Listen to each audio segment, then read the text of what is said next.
Knowledge is a beautiful area where I use the term knowledge instead of wisdom, and I use the term knowledge instead of information, because knowledge is both of those things placed in context. Information in context or wisdom in context is both expressed as knowledge. The Greeks had this beautiful construct of knowledge in two different dimensions. They had a thing called eidos, and then they had a thing called gnosis. And eidos was the concept in Greek of the external expression of a thing. Now, ironically, when you talk about eidos, you very frequently see it in mythology and in sacred traditions and religious rites and so forth as the way gods masqueraded as people, or the way people masqueraded as an animal.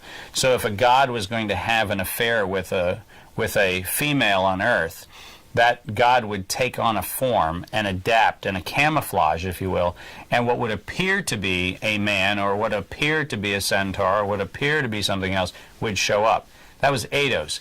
Eidos was the superficial manifestation presence, which was the observed phenomenon, which was called knowledge. So when you said you knew something in an eidos sense, you actually were reporting the information, the facts. I saw this happen. Your knowledge, in that case, is the observation of an external expression. Gnosis was closer to the concept that we have of intuition.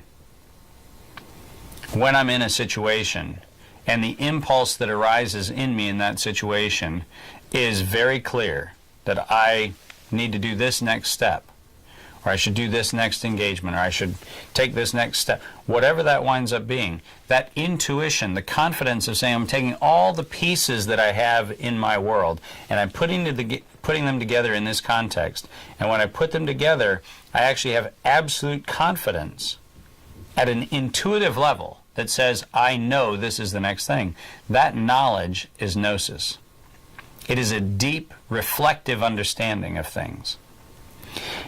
In the U.S. and in most of the West, we don't have that level of complexity in our language, so we're stuck with knowledge. And that's okay, as long as we understand that knowledge is always about the application of wisdom and information in context. That understanding, then, is something that ultimately is exchangeable.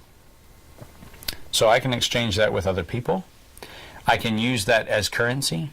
I can use it as a basis of education. I can use that as the basis of building better civil society. I can use that in a number of different ways, and I can both be compensated in, and I can compensate others in knowledge.